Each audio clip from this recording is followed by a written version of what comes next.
Is it like you see in the movies where someone could just write something down on a piece of paper, sign it, and be like, "That's my will. That'll stand." Does that work, or you need to go down a much more formal route? Look, our preference is that you don't write it on a napkin because who knows where that'll end up, covered in crumbs in the drawer. Um, Really going and getting something written down in a formal sense is the best way. And to be honest, these days it's actually probably as easy as it's ever been. You can do them online. You can pop in and see someone locally. There's so much information and research out there for you that I think if you could commit to spending about as long as you'd spend watching a Netflix show, getting your will sorted, you'd be in a really great place. What about a video? Video will. Yeah. Videos are really helpful to provide additional context for your family around stuff that's really important. Like if you've got kids, where do you want them to go to school, or important decisions around that, and pets and other things. Okay. I think when it comes to actually what you want to happen with your assets, it's still better to have it in legal form because you need to have signed it. So one of the key parts of a will is actually demonstrating that you have the ability, nobody's sort of asked you to do this any untoward reasons, trying to get some extra dollars out of you. So writing it down and getting it signed properly is quite key. Recently, in the news, and a lot of people read this story, it kind of did the rounds. Somebody passed away and they had about $700,000 in their estate, but no will or family could be found. So what happens in a situation like that with that kind of money?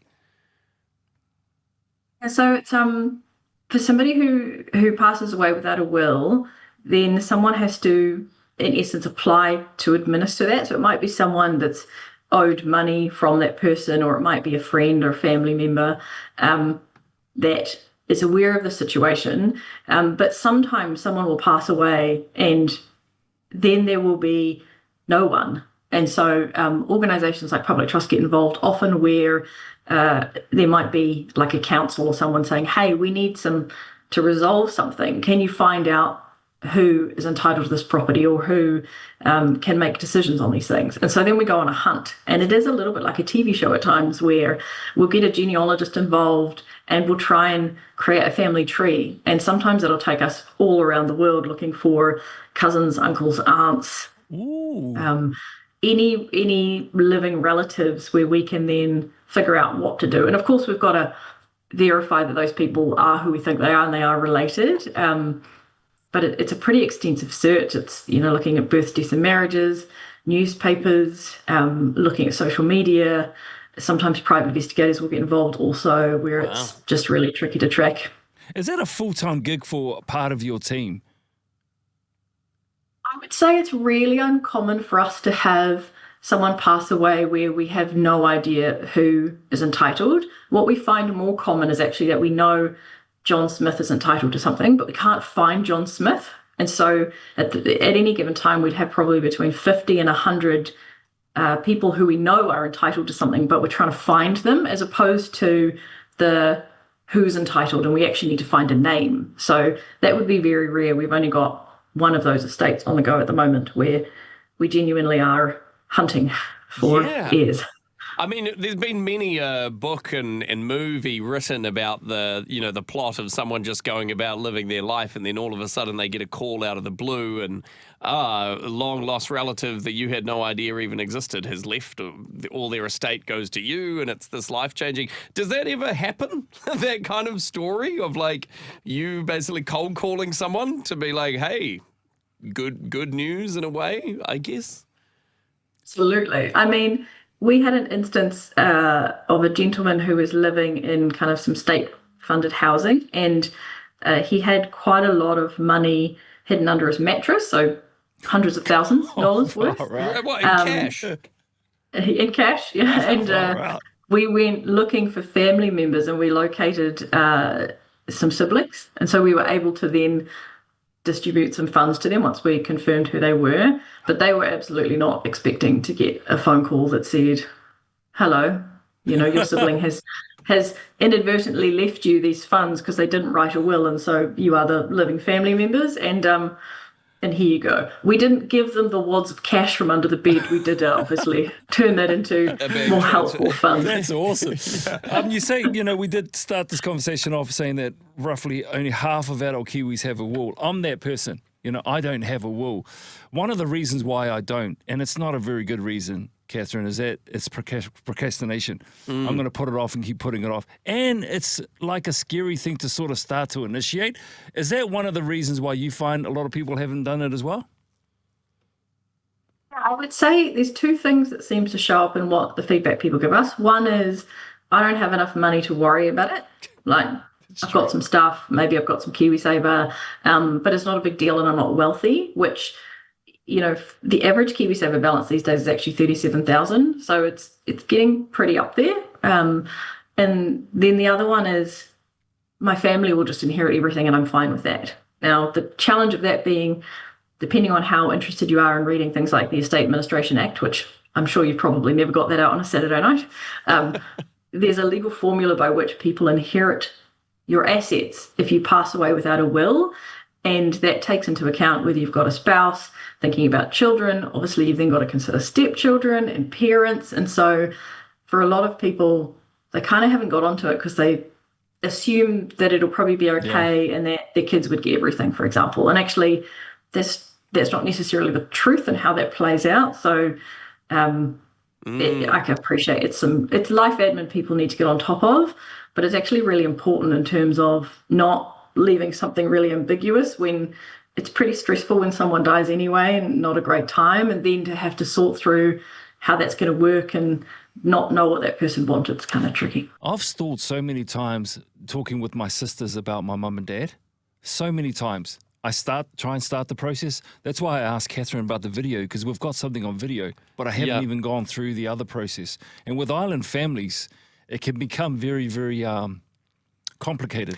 Well, you've got a lot of people involved, right? And Catherine, thanks for sticking around, by the way. How often does an estate become quite complicated, and is that increased by not having a will? Like in terms of maybe multiple people believing that they have a claim to what's left of that person's estate and belongings, so houses, all money, all sorts of stuff. And people, do they challenge that? How messy can that get?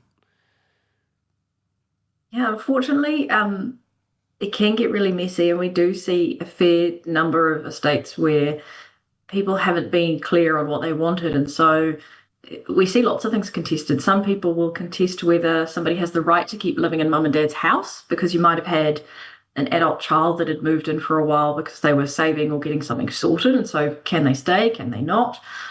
We see partners or spouses where someone might have got remarried, or there might be stepchildren or a blended family in terms of, is the entitlement equal? How does that work? And a stronger preference for example, rather than what the law says, because the law has quite a specific formula for how people get stuff assigned. And then we also see, siblings or other family members who make a claim where they say that the person who deceased had kind of promised them something, and so they want to see that promise fulfilled. And so that's why having a clear and specific instruction is super helpful, particularly if you've got things where multiple generations or sets of families might have been living in homes together, or kind of a sense of this thing has always been in the family and so it's kind of owned by everyone, which absolutely, but then it's how would you like that to then look when you're no longer using it or there. So we see quite a high number, unfortunately, of people who've not quite agreed, or what they thought mum and dad wanted isn't quite what's playing out, and so it can get a bit tricky. What about culturally, Catherine? Does that also make it a little bit trickier? Do you have a team there that addresses the cultural sensitivities? And have you experienced that within your role? Definitely see different preferences for how people want to talk about thinking about the end of their life. And there are some strong cultural preferences that come into play in terms of whether talking about passing away is something that then incites maybe not kind of a positive life. So we do see some challenges for people around how they want to both start the conversation about death, which is a tricky one, kind of death and taxes both being inevitable, and what we have is a team who are skilled across working with different situations, people with different preferences and cultures, and also different languages to try and navigate what's the best answer. What I would say is that sometimes actually going in and doing planning as a family is really helpful, because then the whole family can have a conversation with whoever their chosen expert is around what's best for them, and people can pick a provider who's also got an expertise in their particular either culture or needs. So there's lots of experts choices available both at public trust and for people's local solicitors and other providers. This stuff must all come at a cost too, right? I mean, I know setting up a will has a cost to it if you're going to do that through a lawyer or a solicitor or someone like that. But I imagine if you don't do that, when it comes to an estate that's had no instruction given or nothing clearly set out, and when public trust has to then become the, I guess, executor of that estate, that must come at a cost too, right? Having to step into a completely unfamiliar situation and do all of that. Does that end up taking a chunk out of, I guess, what would be left for whoever it goes to as well? Is that something to consider? If you have a will, the process by which you go to the court once you've passed away to get that will, in essence, approved to be administered. So you have to go to the High Court if you've got over a certain amount of assets that are owned individually by you.